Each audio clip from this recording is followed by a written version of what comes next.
Now, the political storm in Mt Kenya continues to intensify, with a section of leaders from the region disowning Deputy President Rigathi Gachagua as the regional leader.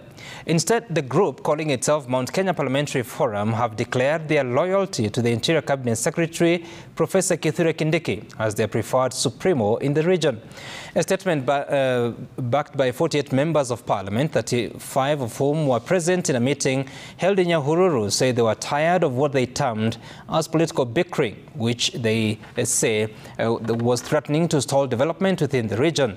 Our reporter, Melita Oletenges, reports. For a man whose trademark has been protection of his political bastion, Mt Kenya, it seems things are falling apart. His treasured backyard, the mountain, is disintegrating, with majority of the elected leaders now tilting towards a different political direction in the choice of regional leadership. The latest move stirring political waters in Mt Kenya is the declaration by 48 MPs that they are distancing themselves from Deputy President Rigathi Gachagua and instead aligning with the Interior CS Kithure Kindiki, just days after MPs drawn from Mt Kenya East issued a similar statement.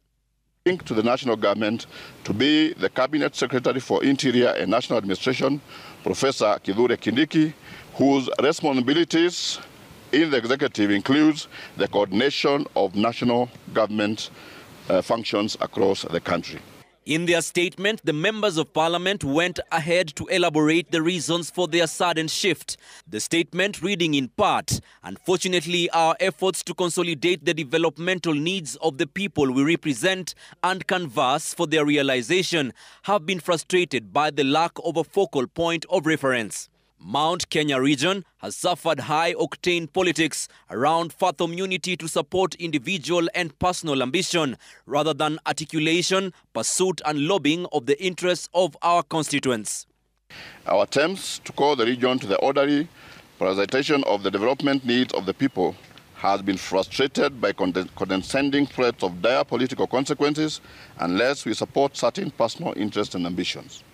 Yet, time is of the essence, given that we are already under 3 years to the end of the first term of this administration. Some of the names that have featured in the list of leaders that have jumped ship include some of Gachagua's close cronies and leaders from his political turf of Nyeri. Nyeri Senator Wahome Wamatinga, Madera MP Eric Wamumbi, Mukurweini MP John Kagushia, Tetu MP Geoffrey Wandeto, Othaya MP Michael Wambogo, Nyeri MP Duncan Maina Madenge, and Rahab Mukami, Nyeri County MP. This leaves Nyeri Governor Mutahi Kahiga as the last man standing in the Nyeri County leadership supporting the DP. Rigathi Gachagua now faces a steep summit in the mountain, this watering down his efforts to realize Mt Kenya unity, seen as his political card to up his stakes in government. Without key cronies in Mt Kenya, pundits say his political influence is diminishing in the region. But in a reply to his opponents, Gachagua stood his ground in recent events. And even if there was an attempt and there isn't, it cannot work. Because mwenye kukaa pale rigiji ni chuma. Iko namna hiyo. So don't relax, there is no problem.